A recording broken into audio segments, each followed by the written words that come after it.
Olá, pessoal! Sejam bem-vindos ao audiobook Nani Lopes. O livro da vez é O Alienista, de Machado de Assis. Uma obra curiosa, trazendo devastadoras observações sobre a insanidade. Espero que aproveitem. Peço que possam me seguir aqui no canal e não deixem de dar o like, para que assim eu consiga continuar trazendo mais histórias maravilhosas como esta. Até mais! Machado de Assis, O Alienista. Capítulo 6. A rebelião. Cerca de 30 pessoas ligaram-se ao barbeiro, redigiram e levaram uma representação à Câmara.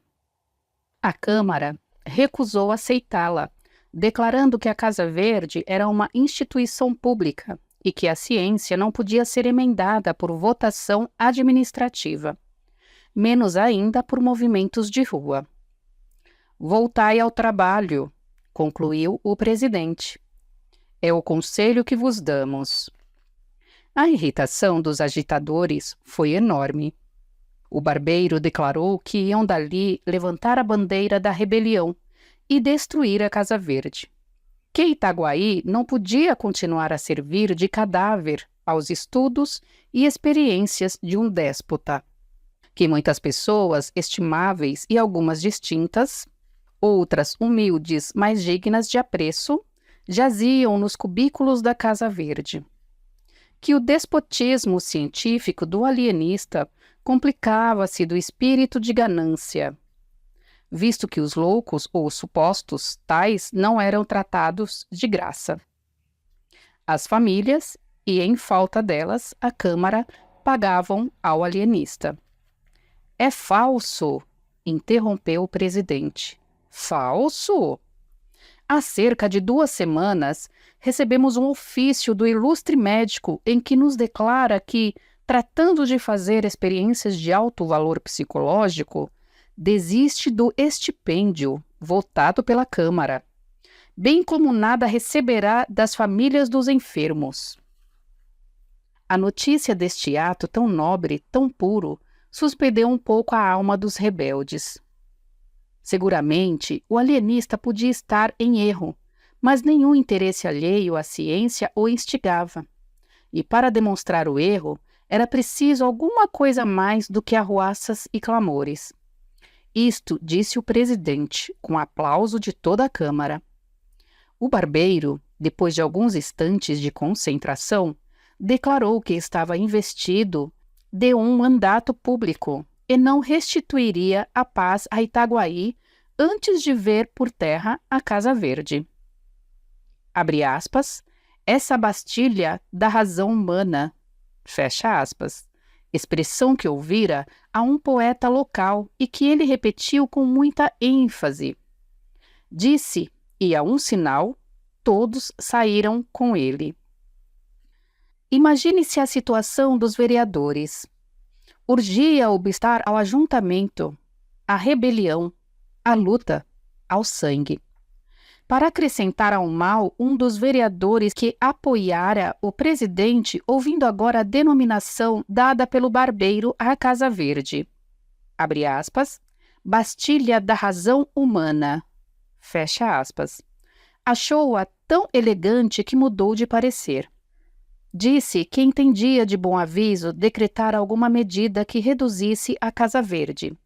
E porque o presidente, indignado, manifestasse em termos enérgicos o seu pasmo, o vereador fez esta reflexão. Nada tenho que ver com a ciência, mas, se tantos homens em quem supomos são reclusos por dementes, quem nos afirma que o alienado não é o alienista? Sebastião Freitas, o vereador dissidente, tinha o dom da palavra e falou ainda por algum tempo, com prudência, mas com firmeza. Os colegas estavam atônitos. O presidente pediu-lhe que, ao menos desse o exemplo da ordem e do respeito à lei, não aventassem as suas ideias na rua para não dar corpo e alma à rebelião, que era por ora um turbilhão de átomos dispersos. Esta figura corrigiu um pouco o efeito da outra. Sebastião Freitas prometeu suspender qualquer ação, reservando-se o direito de pedir pelos meios legais a redução da Casa Verde. E repetia consigo, namorado: Bastilha da razão humana. Entretanto, a arruaça crescia. Já não eram 30, mas 300 pessoas que acompanhavam o barbeiro, cuja alcunha familiar deve ser mencionada, porque ela deu nome à revolta. Chamavam-lhe o Canjica, e o movimento ficou célebre com o nome de Revolta dos Canjicas. A ação podia ser restrita, visto que muita gente, ou por medo, ou por hábitos de educação, não descia à rua. Mas o sentimento era unânime, ou quase unânime, e os 300 que caminhavam para a Casa Verde, dada a diferença de Paris a Itaguaí, podiam ser comparados aos que tomaram a Bastilha. Dona Evarista teve notícia da rebelião antes que ela chegasse. Veio dar-lhe uma de suas crias. Ela provava, nessa ocasião, um vestido de seda, um dos 37 que trouxera do Rio de Janeiro, e não quis crer. Há de ser alguma patuscada, dizia ela, mudando a posição de um alfinete. Benedita, vê se a barra está boa. Está, sinhá, respondia a mucama de cócoras no chão. Está boa. Sinhá, vira um bocadinho. Assim, está muito boa. Não é patuscada, não, senhora. Eles estão gritando. Morra o doutor Bacamarte, o tirano, dizia o moleque assustado. Cala a boca, tolo. Benedita, olha aí do lado esquerdo. Não parece que a costura está um pouco enviesada? A risca azul não segue até abaixo. Está muito feio assim. É preciso descoser para ficar igualzinho e... Morra o doutor Bacamarte! Morra o tirano! Uivaram, fora 300 vozes. Era a rebelião que desembocava na Rua Nova. Dona Evarista ficou sem pinga de sangue. No primeiro instante, não deu um passo. Não fez um gesto. O terror petrificou-a. A mucama correu instintivamente para a porta do fundo. Quanto ao moleque, a quem Dona Evarista não dera crédito, teve um instante de triunfo súbito, imperceptível, entranhado, de satisfação moral, ao ver que a realidade vinha jurar por ele. Morra o alienista!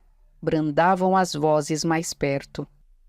Dona Evarista, se não resistia facilmente às comoções de prazer, sabia entestar com os momentos de perigo. Não desmaiou. Correu à sala interior onde o marido estudava. Quando ela ali entrou, precipitada, o ilustre médico escrutava um texto de Averroes. Os olhos dele, empanados pela cogitação, subiam do livro ao reto e baixavam do reto ao livro. Cegos para a realidade exterior. Videntes para os profundos trabalhos mentais. Dona Evarista chamou pelo marido 2 vezes, sem que ele lhe desse atenção. A terceira, ouviu e perguntou-lhe o que tinha, se estava doente. Você não ouve estes gritos? Perguntou a digna esposa em lágrimas. O alienista atendeu então. Os gritos aproximavam-se, terríveis, ameaçadores. Ele compreendeu tudo. Levantou-se da cadeira, de espaldar em que estava sentado, fechou o livro e, a passo firme e tranquilo, foi depositá-lo na estante. Como a introdução do volume desconcertasse um pouco a linha dos 2 tomos contíguos, Simão Bacamarte cuidou de corrigir esse defeito mínimo e, aliás, interessante. Depois disse à mulher que se recolhesse, que não fizesse nada. Não, não, implorava a digna senhora. Quero morrer ao lado de você. Simão Bacamarte teimou que não era caso de morte, e ainda que o fosse, intimava-lhe, em nome da vida, que ficasse. A infeliz dama curvou a cabeça, obediente e chorosa. Abaixo a Casa Verde! Brandavam os canjicas. O alienista caminhou para a varanda da frente e chegou ali, no momento em que a rebelião também chegava e parava, defronte com as suas 300 cabeças rutilantes de civismo e sombrias de desespero. Morra! Morra! Brandaram de todos os lados. Apenas o vulto do alienista assomou na varanda. Simão Bacamarte fez um sinal pedindo para falar. Os revoltosos cobriram-lhe a voz com brados de indignação. Então, o barbeiro, agitando o chapéu, a fim de impor silêncio à turba, conseguiu aquietar os amigos e declarou ao alienista que podia falar, mas acrescentou que não abusasse da paciência do povo, como fizera até então. Direi pouco, ou até não direi nada, se for preciso. Desejo saber primeiro o que pedes. Não pedimos nada, replicou fremente o barbeiro. Ordenamos que a Casa Verde seja demolida, ou pelo menos despojada dos infelizes que lá estão. Não entendo. Entendeis bem, tirano? Queremos dar liberdade às vítimas do vosso ódio, capricho, ganância. O alienista sorriu, mas o sorriso desse grande homem não era coisa visível aos olhos da multidão. Era uma contração leve de 2 ou 3 músculos. Nada mais. Sorriu e respondeu. Meus senhores, a ciência é coisa séria e merece ser tratada com seriedade. Não dou razão dos meus atos de alienista a ninguém, salvo aos mestres e a Deus. Se quereis emendar a administração da Casa Verde, estou pronto a ouvir-nos.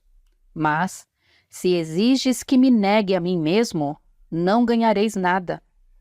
Poderia convidar algum de vós em comissão dos outros a vir ver comigo os loucos reclusos. Mas não o faço, porque seria dar-vos razão do meu sistema. O que não farei a leigos nem a rebeldes. Disse isto o alienista, e a multidão ficou atônita. Era claro que não esperava tanta energia e menos ainda tamanha serenidade. Mas o assombro cresceu de ponto quando o alienista, cortejando a multidão com muita gravidade, deu-lhe as costas e retirou-se lentamente para dentro. O barbeiro tornou logo a si e, agitando o chapéu, convidou os amigos à demolição da Casa Verde. Poucas vozes e frouxas lhe responderam. Foi nesse momento decisivo que o barbeiro sentiu despontar em si a ambição do governo. Pareceu-lhe então que, demolindo a Casa Verde e derrocando a influência do alienista, chegaria a apoderar-se da Câmara, dominar as demais autoridades e constituir-se senhor de Itaguaí. Desde alguns anos que ele forcejava por ver o seu nome incluído nos pelouros para o sorteio dos vereadores, mas era recusado por não ter uma posição compatível com tão grande cargo. A ocasião era agora ou nunca. Demais, fora tão longe na arruaça que a derrota seria a prisão, ou talvez a forca, ou o degredo. Infelizmente, a resposta do alienista diminuíra o furor dos secazes.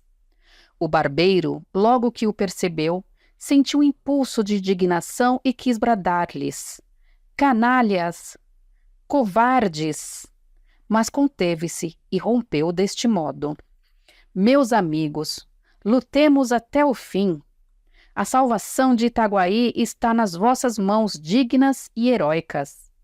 Destruamos o cárcere de vossos filhos e pais, de vossas mães e irmãs, de vossos parentes e amigos, e de vós mesmos. Ou morrereis a pão e água, talvez a chicote, na masmorra daquele indigno.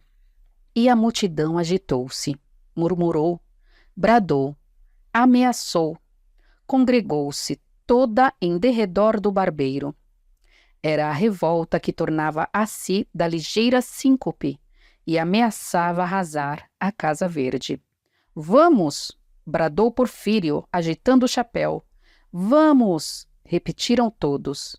Deteve-os um acidente. Era um corpo de dragões que, a marche-marche, entrava na Rua Nova.